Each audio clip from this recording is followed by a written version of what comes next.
चाहे तो देवघर नगरिया छौड़ी बाबा के बूटी ले आना गे। चाहे तो देवघर नगरिया छौड़ी बाबा के बूटी ले आना गे। आगे यारावा तोहरा हो गेलो महादेव के दीवाना गे। यारावा तोहरा हो गेलो भोलेनाथ के दीवाना गे। भरी जिलो में हमारे मची सवा हमारा के पिलाना गे। भरी जिलो में हमारे मची सवा हमारा के पिलाना गे। यारावा तोहरा हो गेलो महाकाल के दीवाना गे। यारावा तोहरा हो गेलो बम बम भोले के दीवाना गे।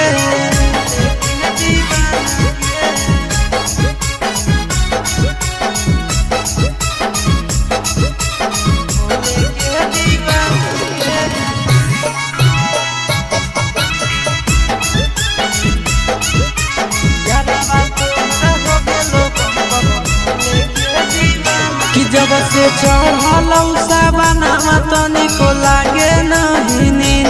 हरदम लेके मोबाइल देखहियो भोला बाबा के सीन। कि जब से चढ़लै सावनवा तनिको लागे नहीं नींद। हरदम लेके मोबाइल देखहियो भोला बाबा के सीन। पीबो खाली भांग गांजा खैबो न तनिको खाना गे। पीबो खाली भांग गांजा खैबो न तनिको खाना गे। यारावा तोहरा हो गेलो महाकाल के दीवाना गे। यारावा तोहरा हो गेलो भोले बाबा के दीवाना गे।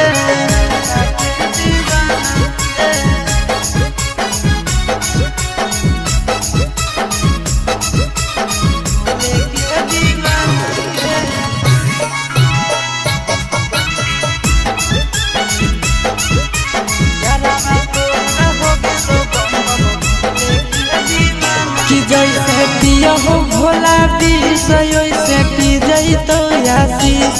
आगे सूरज नंदना के बाबा बही काहे खीर।